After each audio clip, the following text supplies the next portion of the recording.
The 2024 quarterback draft class was absolutely stacked, right?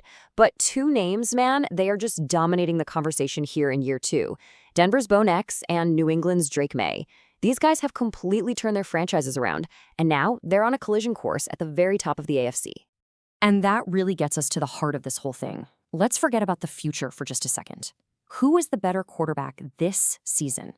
You've got the poised, steady game manager against the elite gunslinger. And believe me, the debate is absolutely raging across the league. Okay, so let's dive into this sophomore showdown. The stakes could not be higher. We are deep into the 2025 season, and get this, Nix has piloted the Broncos to a 10-2 record, while Maye has the Patriots at a shocking 11-2. They're both gunning for that all-important #1 seed in the conference. To really understand how we got here, you just gotta look back at the draft. Maye was the blue-chip prospect at number 3, right? The guy was every physical tool you could possibly dream of. Nix, on the other hand, was the older, more experienced college vet. He was seen as the safer, more pro-ready pick at number 12. And that right there, that sets up the exact narrative we're seeing play out today. All right, enough with the stories. Let's get to the hard data, the tail of the tape. We're going to look at their head-to-head stats through week 13 and see what the numbers really tell us about how they're playing. So at first glance, the story here seems incredibly clear. Drake Maye is leading in pretty much every category. More yards, more touchdowns, and here's the kicker, fewer interceptions. But the real separation, where this gets crazy, is in those efficiency metrics at the bottom. A completion percentage over 71% and nearly 9 yards per attempt. Folks, that is not just good, that is absolutely elite territory. And this chart just brilliantly illustrates that gap in overall efficiency. Look, passer rating isn't a perfect stat, we all know that, but a difference of over 25 points, that is massive. Macy's 111.9 rating is legitimate, MVP caliber production. Nix's 85.8 is solid for sure, but it's more in that mid-tier range. It's honestly one of the most telling stats of their entire seasons. Now, let's add a little nuance here because it's important. While Maye has a fantastic 3.8 to 1 touchdown to interception ratio, showing he's both productive and careful, Bo Nix takes ball security to a whole other level. I mean, get this. In his entire 29-game career, he has never, ever thrown a pick six. That is an incredible stat that perfectly defines his risk-averse game manager approach. But as we all know, statistics never tell the whole story, do they? To really understand who's playing better, we have to look at the context. The protection, the teammates, the offensive scheme. And that's where this debate gets really, really interesting. Okay, I want you to let this number sink in for a moment. 40. 40 sacks. That is just an enormous amount of pressure for any quarterback to face, and it points to some serious issues on that Patriots offensive line. The guy is constantly under fire, and yet his numbers are what they are. And here it is. This is the punchline. Despite being one of the most sacked quarterbacks in the entire league, Maye's total QBR is 72.8, which lands him in the top 5. This isn't just succeeding. This is succeeding in spite of his circumstances. That ability to maintain elite production under constant pressure, that's what separates the good quarterbacks from the truly great ones who can just elevate a flawed team. This slide really puts it all together.